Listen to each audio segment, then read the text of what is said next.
예, 반갑습니다. 오늘부터 매경 테스트 경영 부분 강의하게 된 지한송 회계사라고 합니다.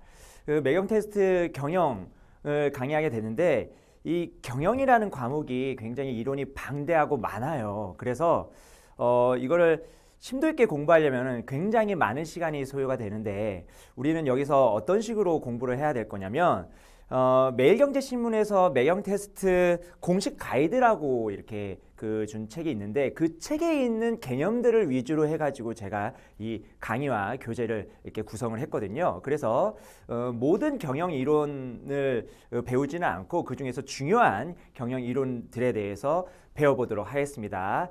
자, 경영은 크게 마케팅, 여러분들이 잘 알고 있는 마케팅, 조직, 인사, 경영정보 시스템, 그 다음에 회계, 재무관리까지 시험 과목에 포함이 되는데 앞에서 제가 말씀드린 경영 일반이라든지 마케팅, 조직, 인사 이 부분은 솔직히 말씀드리면은 여러분들이 시간을 투입하게 되면은 암기로 해결할 수 있는 부분이 상당 부분 있습니다. 물론 시사라든지 여러 가지 사례 문제들도 이렇게 나오긴 하겠지만요. 근데 뒤에 제가 말씀드릴 회계랑 이 재무 관리 부분은 굉장히 어렵습니다. 그래서 이 강의는 앞에 부분도 물론 심도 있게 자세하게 다루지만 회계랑 재무관리 부분도 여러분들이 이해를 좀 하기 쉽게 이렇게 강의를 구성할 생각이시니까 잘 들어주시면 되겠습니다. 첫 번째 시간으로 일단은 기업 경영과 조직이고요. 경영과 기업이라는 일반론적 경영 일반에 대해서 한번 배워보도록 하겠습니다. 자, 일단 경영에 대한 정의부터 우리가 봐야 되는데 이제 경영이란 개인이나 조직 어떠한 재화 및 서비스를 생산해서 판매하면서 이윤을 창출할 때 여러 가지 이론과 도구들을 이용해서 의사결정을 할 수 있도록 활용하는 과정을 의미한다고 했는데 자, 그런데 일반적으로 우리가 경영에서 보는 거는요. 기업 경영을 우리가 의미합니다. 그래서 개인도 경영을 할 수 있는데요. 우리가 시험 목적상 그리고 우리가 경영학 일반에서 배우는 앞으로 계속 배워야 될 마케팅, 인사, 노무 이런 것들 그 다음에 회계, 재무 다 기업을 중심으로 해가지고 논의가 이어지기 때문에 우리는 기업 경영을 한정해서 좀 얘기를 해보도록 하겠습니다. 자, 그러면 우리가 기업이 뭘 만듭니까? 재화랑 서비스를 만든다고 하는데 재화라는 것은 물건이에요. 핸드폰, 가전, 반도체 이런 거 생각하시면 되고요. 서비스는 제가 여러분들한테 지금 제공하고 있는 것도 하나의 서비스죠. 교육 이런 것도 서비스인데 그 기업이 이 재화나 서비스를 생산해서 판매를 하는데 여러분 우선은 전체적인 기업의 활동을 우리가 한번 생각해 볼 필요가 있을 것 같습니다. 기업은요 크게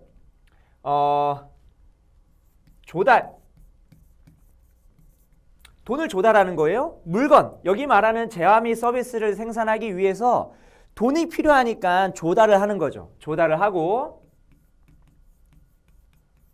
투자를 합니다. 여기서 말하는 투자라는 것은 공장을 사거나 건물을 짓거나 이런 식으로 재화 및 서비스를 판매하기 위한 기틀을 마련하는 거죠. 그래서 돈을 조달한 다음에 투자를 하는 그 활동, 그 다음에 공장을 돌려서 생산을 하는 거죠. 생산. 그 다음에 생산한 다음에 판매까지 하는 거죠. 생산하고 여기 판매까지 하고요. 그 다음에 마지막으로 하는 게 바로 배분입니다. 여기서 말하는 배분이라는 것은요. 우리가 돈을 조달할 때 크게 채권자로부터 조달할 수도 있고요. 아니면은 주주로부터 조달할 수도 있습니다. 채권자 주주에 관련된 개념은 뒤에서 더 설명을 드리겠지만 간략히 설명하면 이렇습니다. 은행으로부터 돈을 빌릴 수도 있고요. 아니면 내 돈으로 투자를 할 수도 있는 거예요. 어찌됐든 간에 조달하는 방식 크게 두 가지다. 은행으로부터 빌리는 거 아니면 내 돈으로 조달하는 거. 그때 내가 조달한 돈에 대한 대가를 줘야 될 거 아니에요.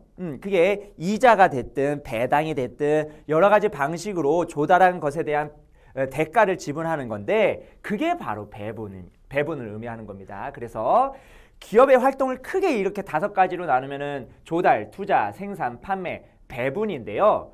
이 조달은 우리가 여기 있는 재무관리 부분이 바로 이 조달, 그 다음에 이 배분 있죠? 이 배분도 재무관리 부분이라고 좀 생각하시면 좋을 것 같아요. 그 다음에 이 투자도 마찬가지로 조달, 투자, 이 배분과 관련해서 이 재무관리라는 항목, 재무관리라는 과목에서 우리가 배울 거고요. 이거는 가장 마지막 챕터가 되겠습니다. 그 다음에 생산도 경영학의 세부 분류 중에 하나인데 여기에는 없지만 뭐 전략, 인사조직, 마케팅 이렇게 있는데 여기 있네요. 생산. 이 생산 관리하는 게 바로 여기 있는 생산에 포함이 될 거고요.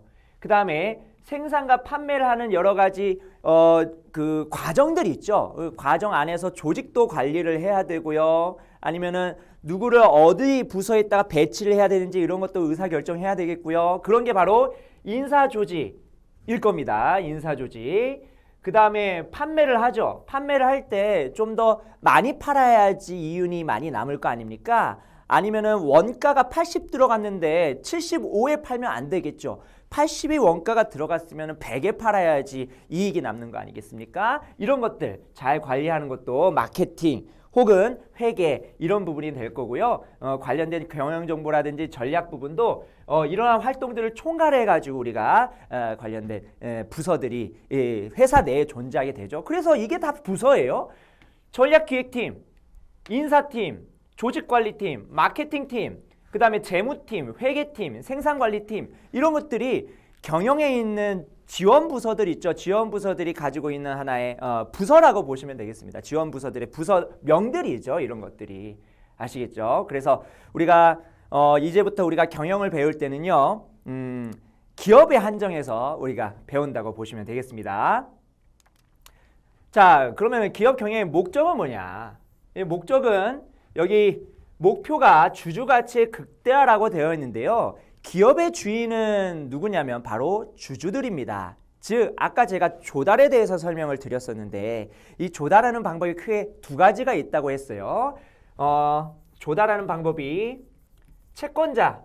채권자로부터 조달을 하는 방법 아니면 주주들로부터 조달하는 방법인데요. 제가 이 주주들로부터 조달하는 방법을 뭐라고 제가 설명드렸냐면 내 돈으로 조달한다고 제가 설명을 드렸었습니다. 그래서 내 돈으로 조달하는 경우가 주주로부터 조달하는 건데 이해를 하기 쉽기 위해서 이렇게 좀 보시면 될 것 같아요. 우리가 기업을 법인이라고 부르거든요. 법인. 그 법인의 인자가 사람 인자입니다. 즉 뭐냐면 사람은 아닌데요.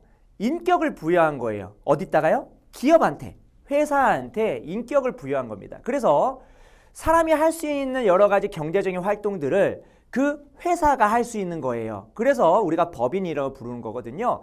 그러면 이 주주는요. 그 회사, 법인을 설립한 주인들입니다.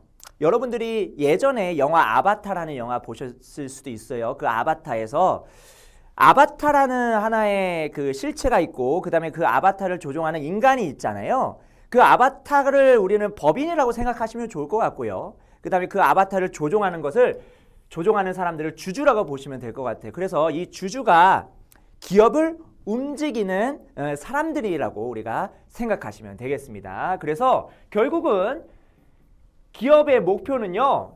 주인을 위해서 일하겠죠. 기업은 주인들, 여기 있는 주인이 바로 주주예요. 그러면 주주를 위해서 일할 거고 그 주주의 가치를 극대화시키기 위해서 주주의 부를 극대화시키기 위해서 기업의 설립 목적이 있는 겁니다. 됐죠? 읽어보시면 되고 그래서 우리가 자본주의 관점에서 경영의 목표를 보면 주주뿐만 아니라 뭐 고객, 채권자, 뭐 임직원 등등 기업으로부터 영향을 받는 모든 이해관계자들 여기서 말하는 이해관계자들이 바로 고객, 채권자, 임직원을 얘기하는 거예요. 선호를 총체적으로 고려하기도 합니다. 그런데 결국은 그 중에서 가장 중점이 되는 이해관계자는 바로 주주라는 거예요. 됐죠? 자, 그러면 경영활동을 효과적인 동시에 효율적으로 수행한다고 되어 있는데 여기서 효과성과 효율성에 대한 개념을 한번 보도록 하겠습니다. 자, 효과성이라는 것을 일단 정의를 읽어보시면 목표를 달성할 수 있는 정도라고 되어 있고 효율성은 투입 대비 산출이 높게 자원을 활용하는 정도라고 되어 있습니다. 자, 효과성이라는 거는 이거예요. 내가 머리가 아파가지고 개보린이라든지 펜자를 먹었습니다. 뭐 두 회사를 두 그 제품을 홍보하려는 거 아니고 내가 머리가 아파서 개보린을 먹었는데 머리가 나았어요. 그러면은 얘는 효과가 좋은 겁니다. 즉 머리를 안 아프게 하려는 나의 목표이 달성된 거예요. 만약에 내가 펜자를 먹었는데 계속 머리가 아파요. 그러면 효과성이 떨어지게 되는 거죠. 예를 들어서 말씀드리는 거예요. 그런데 이 효율성이라는 것은 뭐냐면 요거는 되게 명확하거든요. 목표를 달성했는지 안 했는지는 되게 명확한 문제인데 이 효율성이라는 것을 한번 따져보면 이렇습니다. 내가 100점을 맞기 위해서 10시간을 공부하는 것과 100점을 맞기 위해서 100시간을 공부하는 것과 뭐가 더 효율적이에요? 10시간 공부해서 100점을 맞는 게 더 효율적이지 않습니까? 즉 여기서 말하는 투입, 바로 내 공부 시간입니다. 그 다음에 여기 있는 산출, 바로 내가 원하고자 하는 목표예요. 100점이에요.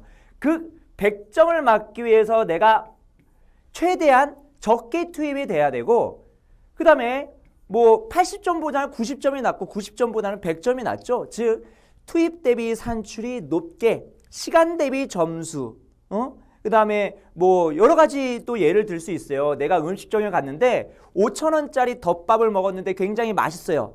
근데 100만 원짜리 뭔가 뷔페를 먹어도 맛이 없을 수도 있거든요. 즉 가성비가 줘야 된다는 겁니다. 가성비. 여기서 효율성이라는 것은 우리가 일반적으로 우리가 가성비라고 생각하는 것들을 우리가 이해하시면 좋을 것 같습니다. 효율성과 효과성. 그래서 기업이 추구하고자 하는 목표가 있을 거예요. 그 목표를 달성하기 위해서 열심히 노력해야 되지만 그 목표를 달성하기 위해서 최대한 투입을 줄여야겠죠. 그래서 무조건 투입을 많게 되면 그러면은 비용이 증가하게 되거든요. 그러면은 기업 전체적으로 이윤이 남지 않을 수 있으니까 그런 부분도 조심해서 우리가 기업 경영을 해야 되겠습니다.